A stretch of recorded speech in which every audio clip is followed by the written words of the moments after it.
Unified बाबा जी एकाकृत में आप सबको स्वागत है फ्रेंड्स। हमारी 10वां सप्ताह का अपडेट मैं कर रही हूँ। 10वां सप्ताह है सच्ची इच्छाओं के संसार का निर्माण।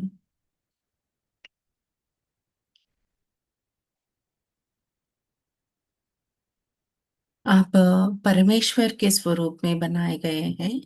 आप एक निर्माता हैं। आप अपने अनुभव अपनी संसार स्वयं बनाते हैं।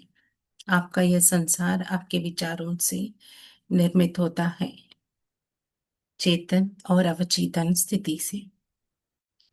तो आज आप अ, उस संसार का दावा करना और उसका सृजन करना आरंभ करेंगे जिसे आप चाहते हैं, और वह संसार जिसे ईश्वर चाहते हैं। कहने का तात्पर्य ये है कि आप उन अनुभवों का निर्माण करना शुरू करेंगे जो ईश्वर आपके लिए चाहते हैं। अब तक आप जान चुके हैं कि आप हमेशा से एक निर्माता रहे हैं। आप न केवल एक संभावित रचनाकार हैं रहे हैं, बल्कि आप शब्द के व्यापक अर्थों में एक सक्रिय रचनाकार रहे हैं। आपके विचारों ने हमेशा आपके संसार और आपके अनुभवों का निर्माण किया है। तो आपको सृजन की प्रक्रिया को बारे में कुछ भी नया नहीं सिखाना है। आप इसे अच्छे से जानते हैं। जो संसार आप वास्तव में चाहते हैं, जो आपकी वास्तविक इच्छा है, उसे साकार करने के लिए आपको केवल एक सरल सूत्र की आवश्यकता। सृजन का यह सूत्र एक सरल वाक्य है जिसे 7 भागों में बांटा जा सकता है। आगे बढ़ने से पहले इस वाक्य को याद कर लें। ईश्वर और मैं विचारों का क्षमा और कृतज्ञता के साथ दावा करते हैं और उन्हें स्वीकार करते हैं। तथास्तु।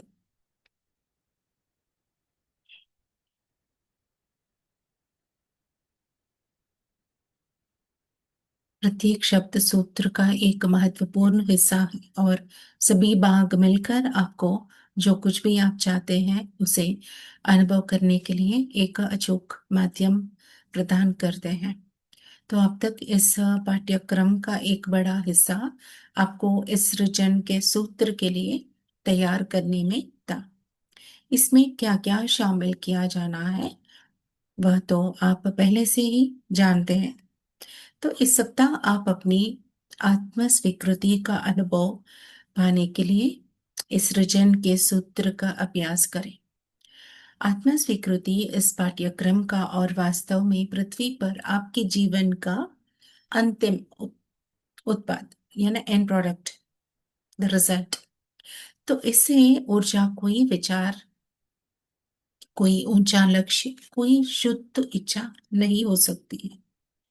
इससे ज्यादा कुछ हायर नहीं हो सकती। आइए अब इस सृजन के सूत्र के 7 भागों में से प्रत्येक पर विचार करें। फर्स्ट अक्षर है ईश्वर। आप सूत्र का प्रारंभ ईश्वर के गुणों को बताकर करते हैं। इनके गुणों को बताने और सोचने मात्र से आपकी सोच उस स्तर तक बढ़ जाती है, क्योंकि अभी तक हम पूर्ण विश्वास के साथ ईश्वर की छवि में बने हैं, ये अनुभव से जान रहे हैं।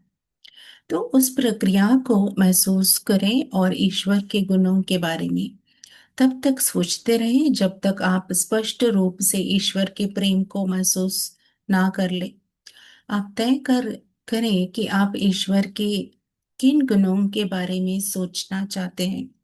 यहाँ याद रखने के लिए कोई विशेष शब्द नहीं है, पर उदाहरण के तौर पर आप सोच सकते हैं, ईश्वर प्रेम है, ईश्वर प्रकाश है, सत्य है, ईश्वर सुख है, आनंद है, करुणा है, ईश्वर सर्वज्ञ बुद्धिमता है, ईश्वर हर जगह व्याप्त है, ईश्वर पूर्णता है, ईश्वर शांति और सौम्यता है, ईश्वर अनंत ऊर्जा है, ईश्वर समृद्धि है, ईश्वर आलोचना रहित है।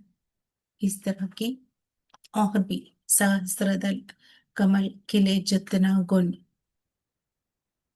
और दूसरा इस वाक्य का और मैं का हम जानेंगे।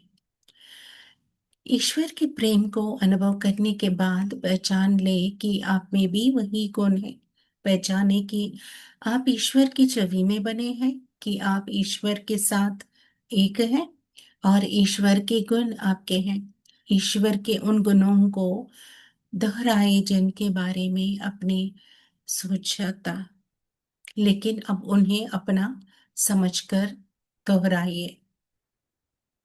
जब आप समाप्त कर लें तो अनुभव करें और पहचाने कि आप एकाकृत हैं, अलाइंड इन वननेस, यूनिफाइड। इस अनुभाग की एक उदाहरण ये है। मैं ईश्वर की छवि में बनाया गया हूँ, मैं उन्हीं गुणों से बना हूँ जो ईश्वर में है, मैं ईश्वर के साथ एक हूँ। इसीलिए मैं प्रेम हूँ, प्रकाश हूँ, सत्य हूँ, खुशी हूँ, आनंद और करुणा हूँ। मैं सर्वज्ञ बुद्धिमता हूँ, मैं भी हर जगह व्याप्त हूँ। मैं पूर्णता हूँ, मैं शांति और सौम्यता हूँ। मैं अनंत ऊर्जा हूँ, मैं समृद्धि हूँ, मैं आलोचना रहित हूँ। और तीसरा है दावा करते हैं और उन्हें स्वीकार करते हैं। तो ये अनुभाग आपकी वास्तविक इच्छा के बारे में है। यह सदैव वर्तमान काल में होनी चाहिए और यथासंभव विशिष्ट होनी चाहिए, क्योंकि सृजन के लिए आपका विश्वास चाहिए। इसलिए हमेशा जो आप मानते हैं उसे आप वर्तमान में प्राप्त कर सकते हैं। यदि आप संदेह करते हैं तो इसका सीधा सा अर्थ है कि कोई और अधिक शक्तिशाली विचार है जो अभी भी सृजन कर रहा है।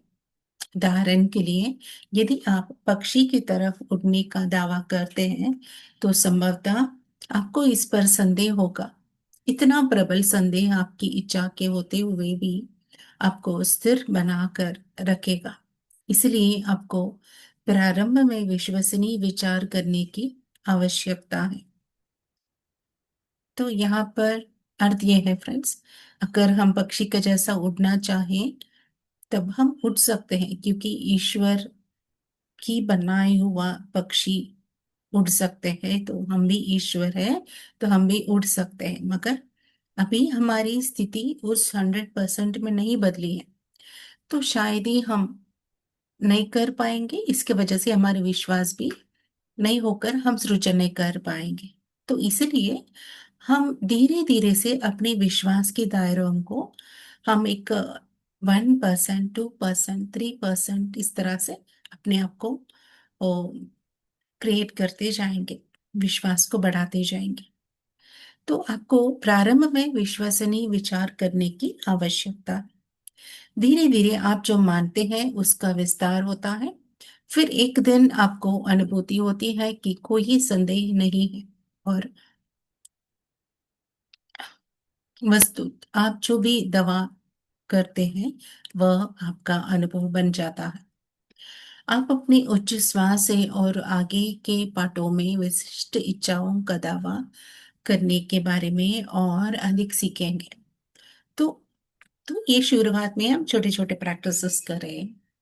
तो इस सप्ताह के लिए बस इतना कहें, मैं अपनी आत्मा स्वीकृति का दावा करता हूँ। फिर तुरंत बिना रुके जो आपने अभी दावा किया है उसे स्वीकार करें।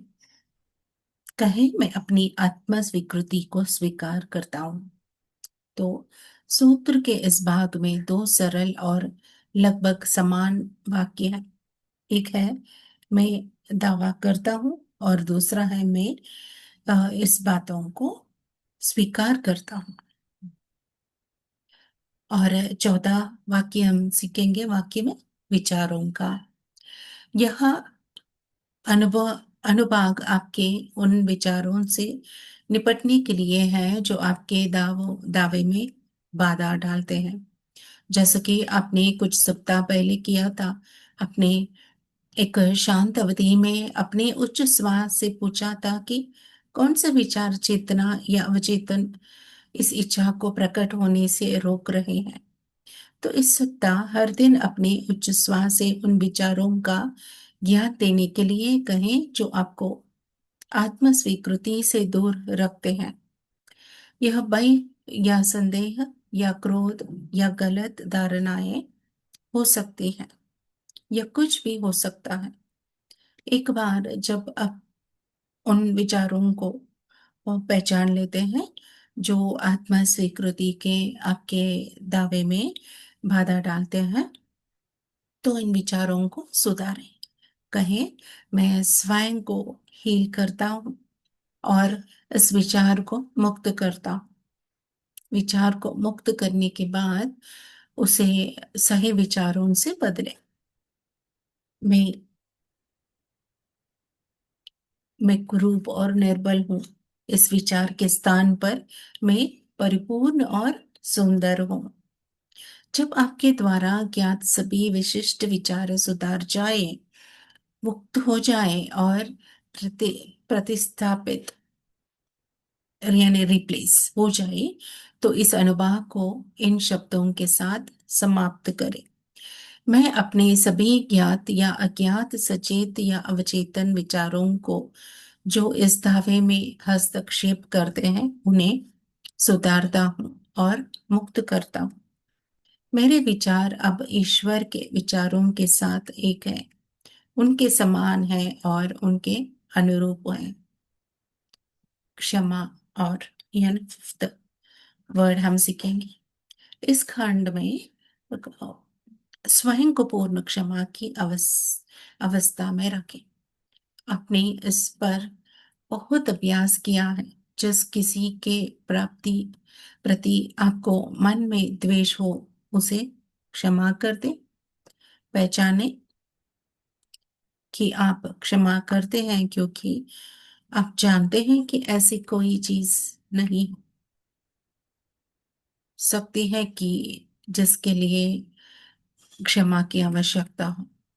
इस अनुभव को यह कहकर समाप्त करें, मेरा हृदय क्षमा की अवस्था में है। देन सिक्स्थ पॉइंट है, वर्ड है कृतज्ञता के साथ।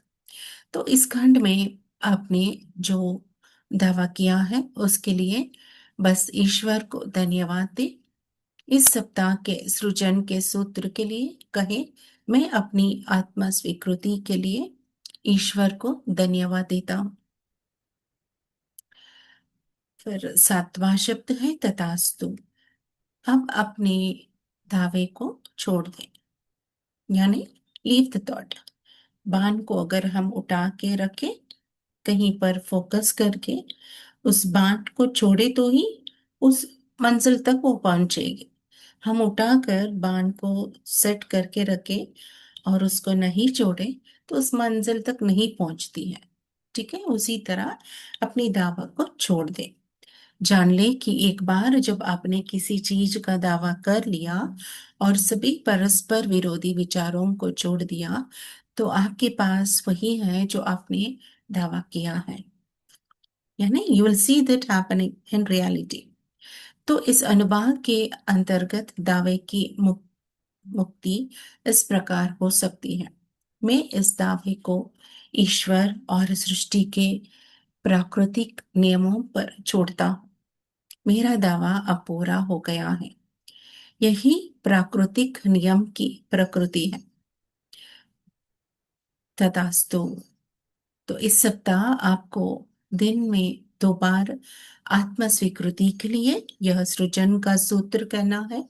आप पहले कुछ दिनों के लिए परि अ, जो भी हमारी परिष्टि है अपेंडिक्स में दिए गए उदाहरण का उपयोग कर सकते हैं, क्योंकि यह सप्ताह मुख्य रूप से सूत्र के साथ सहज महसूस करने के लिए समर्पित है।